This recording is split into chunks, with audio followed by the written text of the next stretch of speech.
Rob, have you ever gone into a project thinking that it's going to be so easy? This isn't going to take any time at all, only to find yourself buried in deep despair and frustration, and something that you thought would maybe take an hour ended up taking you 2 days. Yes, because I have come to understand there's only really two states of getting things done. State number one is that you think it's magic and you have no idea how it will ever get done, so you just don't even do it. The other state is that, oh, I could build that skyscraper 15, 20 minutes. It's not going to take me much time at all. So yes, you go in thinking that it's going to be easy and you find out, oh, there's like, it's like a fine Swiss watch that just exploded and you have no instructions and you're trying to put it back together.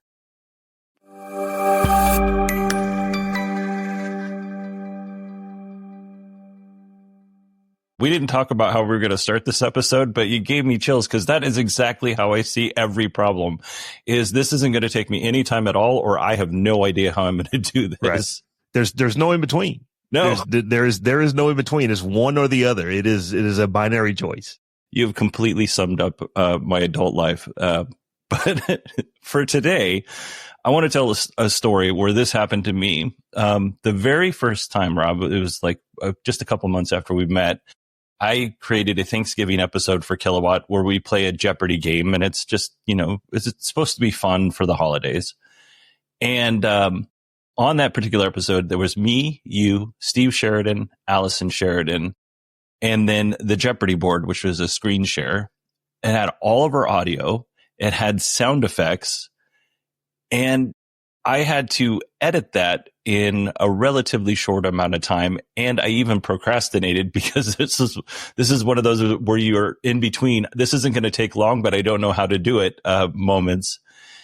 And I started, the episode's supposed to go out on Thanksgiving. I started the day before Thanksgiving at like maybe 8 a.m. and I edited all the way. I stayed up late even. I edited all the way until like 8 o'clock on Thanksgiving night, ignoring my family, ignoring the people that came over to my house. I mean, I was in the room, but I wasn't in the room. And the problem was, Rob, is I had all of these assets that I needed to bring in to Final Cut, which is what I used to edit, but you could apply this to any editing program that you use. I had all these assets that I had to bring in. All of them needed to be organized, and I just brought them in completely raw. Like I just brought everything in and was hoping for the best.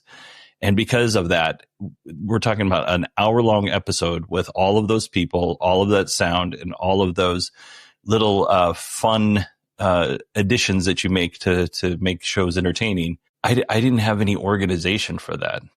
And now what I would do for this is I would use Riverside. So we used Riverside to record that episode, but Riverside will actually export a timeline and it will mostly organize all of this stuff for you. And that is the problem that we're going to solve today. Okay. So I want to make sure this is clear. This is the workflow, whether you're using Final Cut, Premiere, DaVinci Resolve. You could use the same workflow, whether you're using any of those products. Also, if you're using Descript or StreamYard to record, they have an export timeline function as well. So that is, even though I'm using Final Cut and Riverside, this applies to a lot of different software packages and services out there. Like basically, if you edit in anything that's basically got a timeline where you're going to see your tracks for your audio, your video, and your assets, you can export and probably import it into that and then do your final editing there. Yep, absolutely. Let's go ahead and jump into the first part of the workflow, which is exporting your timeline from Riverside. All right, here we are in the Riverside projects folder. As you can see, we have all of the recordings that Rob and I have done over the years.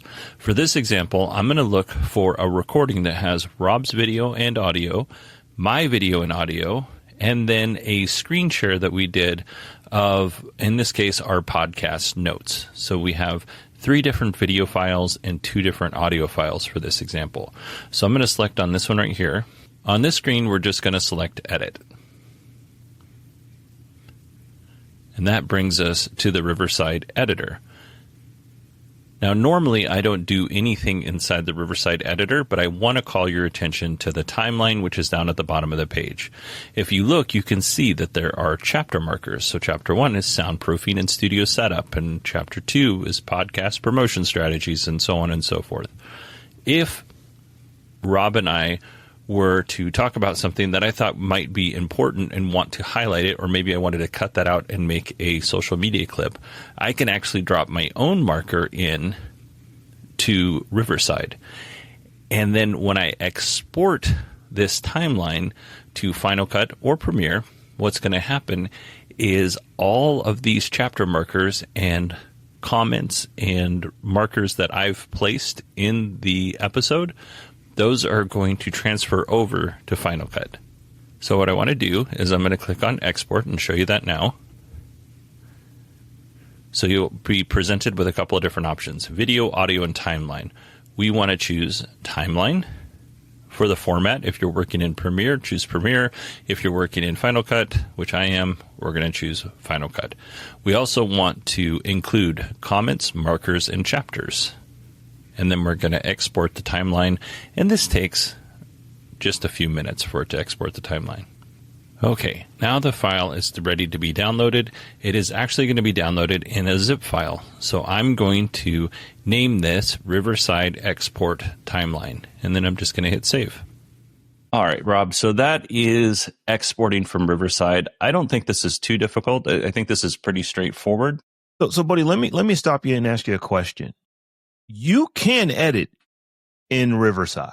What is your reason for saying, well, even though I can edit in this thing that I'm using to do my recording, I'm still going to take my assets out of Riverside into Final Cut and do my final editing there? What is your reason or rationale for doing that?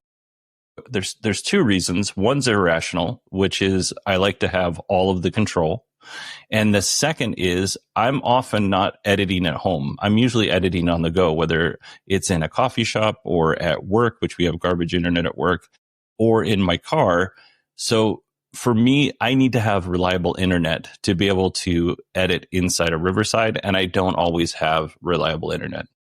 Okay, so it is, you can physically have the files on your laptop. In the car, you don't need internet connectivity, and that's one of the main reasons why you do it. Correct. Okay, makes sense. All right. So the next thing that we're going to do is I'm going to walk you through the actual triaging of the episode. And in this particular clip that we're going to watch, I'm going to show you where the chapter markers come in. I'm going to talk about markers that you would add during the recording of the episode. And then we're going to triage my audio and triage the video. And when we do this, normally you would hear audio when I'm scrubbing across. You would hear like somebody talking really fast. That ended up being very distracting. So your version will not include that. Your version is just going to include, you can see the waveform and you can see where I'm making my cuts, but I left out the audio just because it is distracting to the video. Okay, let's do it. All right, so we've unzipped the downloaded file, and now we have my audio, my video, Rob's video, as well as our screen share, which were just some notes that we were sharing for the episode. Over here, we have the Final Cut XML file, and this holds all of the timeline data, like clips, edits, transitions, metadata, like clip information, keywords, and markers. And then also if we did any sort of color grading or effects or audio synchronization with video, that's all going to be included in this file. So let's go ahead and double click on this. It's going to ask us, do we want to import this into a current library or do we want to create a new one? I'm going to create a new one, and I'm just going to call it testing because that seems easy. And then here we go. I'm going to double click on the timeline that populates down below. You can see down here we have our screen share, we have Rob's video, my audio, and Rob's audio. So I'm just going to mute by pressing V on the keyboard to mute my audio and mute Robb's audio. That way you don't have to listen to it as I'm scrubbing through the timeline. Another thing that I would like to call out here is that these little orange markers, these are actually the chapter markers. So this is really convenient because we have chapter markers all the way across when we are changing subjects. This all came over from Riverside. But right here, I know that Robb and I, when we were talking about the stuff that's in our document, I know that wasn't at the beginning of the episode. We actually talked about this much later in the episode. So what I'm going to do is I'm going to click on the chapter marker that's attached to the screen share, and it says actionable content for listeners. And I know that if I go down, it's a little bit further down. So that one says short form versus long form content. The next one is actionable content for listeners. So what I'm going to do is I'm going to drag this all the way down here. It's not in the perfect spot, but for right now, that's in the area that it needs to be in. Another thing I want to point out is if I had set a marker in Riverside, then it would show up here, somewhere along the timeline, wherever I had set it. So, for instance, if Robb and I went off topic, I can set a marker at the beginning of us going off topic, and then when we get back on topic, I can set another marker, and I can make comments in those markers. And that allows me to kind of have a roadmap when I'm doing my editing and decide, do I really want to keep this or not? So now I'm going to show you how I triage the episode. So I'm going to go all the way to the beginning here. I'm going to start with my audio. Now, I know in the very beginning of this episode, I was drinking a soda. So if I come back to this very beginning area here, I can scroll through. And I can hear, I'm talking to myself, playing with something on the desk. And then that's where I start talking. So what I'm going to do is I'm going to hit the B tool for Blade. And I'm just going to select that portion of audio. I'm going to highlight it. And I'm going to delete it. And I had some allergies when we were recording this episode. So I know that somewhere around the line here, that's kind of a sniff, but it's not super loud. There's a sniff right there. I'm going to take out the sniffs so people don't have to listen to them. Now, as I continue through, this whole thing takes just a few minutes. It doesn't, I can get this audio done in less than 5 minutes. Once I'm done with my audio, and then I will go to Robb's audio, and I will do the same thing to his. But I will say that Robb is much better at this than me. I almost never have to take anything out of Robb's audio.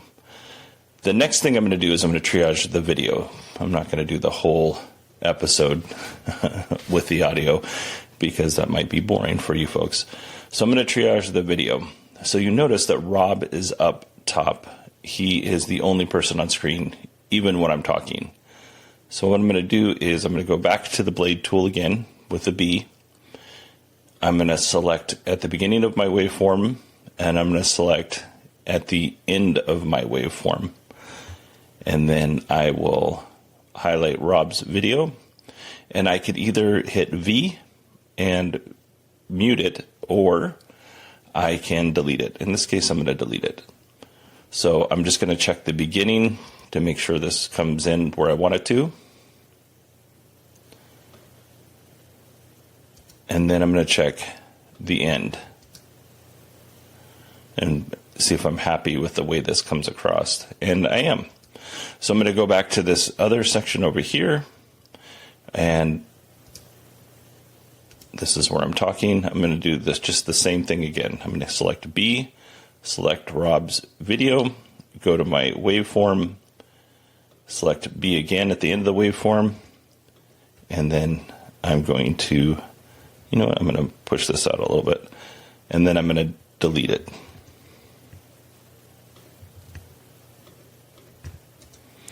So, testing the beginning of the video. Okay, I like the way that looks. And then I'm going to go to the end. I like the way that looks. Now, if for some reason I cut too much off,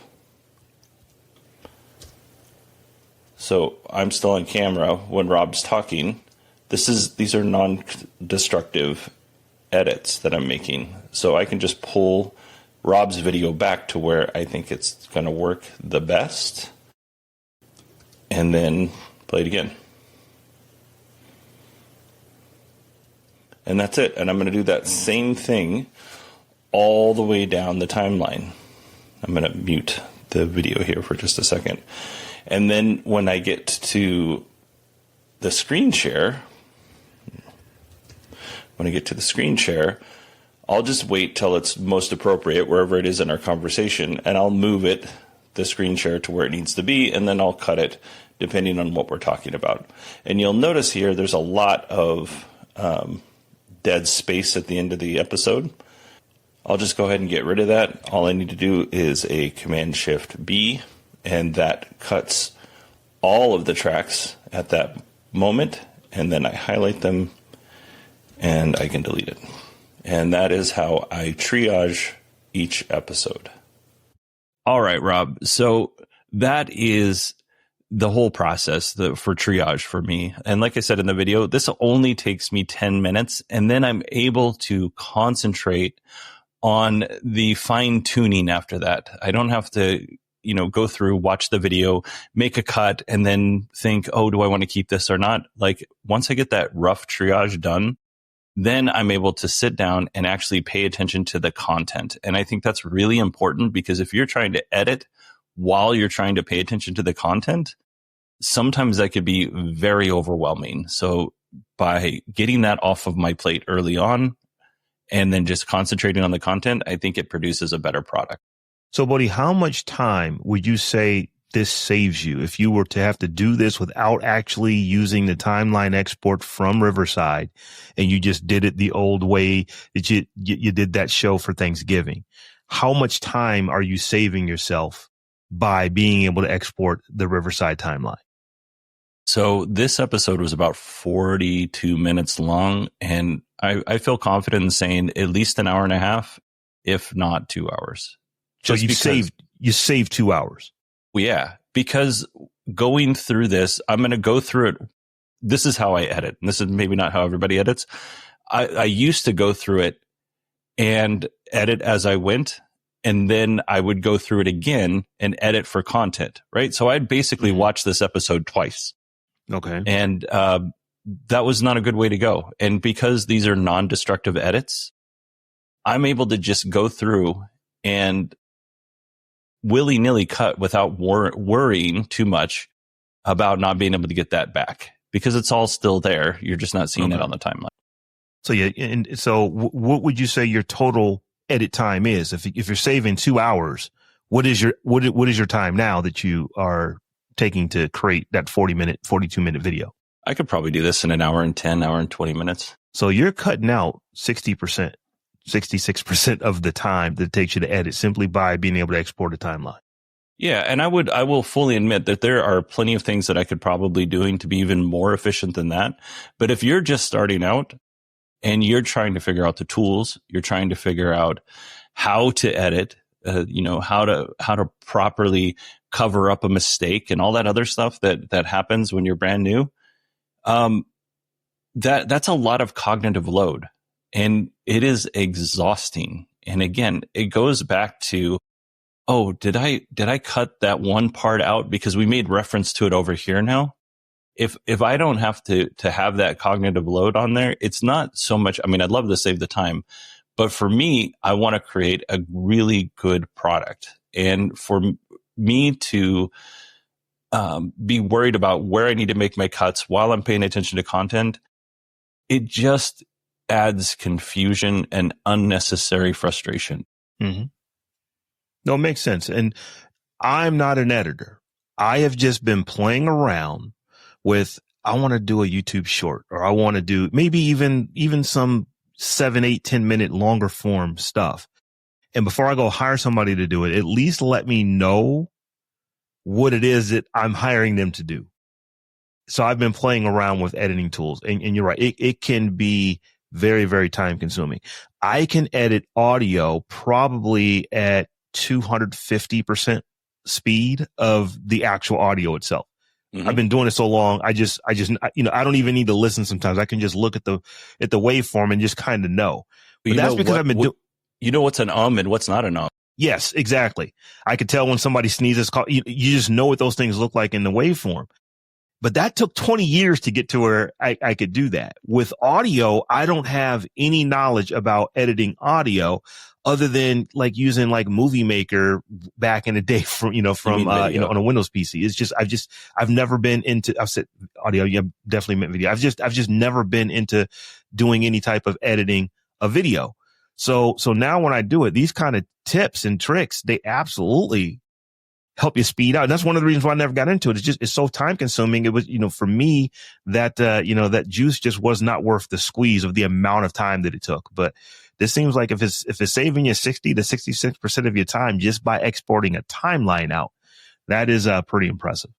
Yeah, no, it as with anything, Rob, how you edit is very personal. I have a friend who's a programmer. He works for Epic. He's at a very high level there.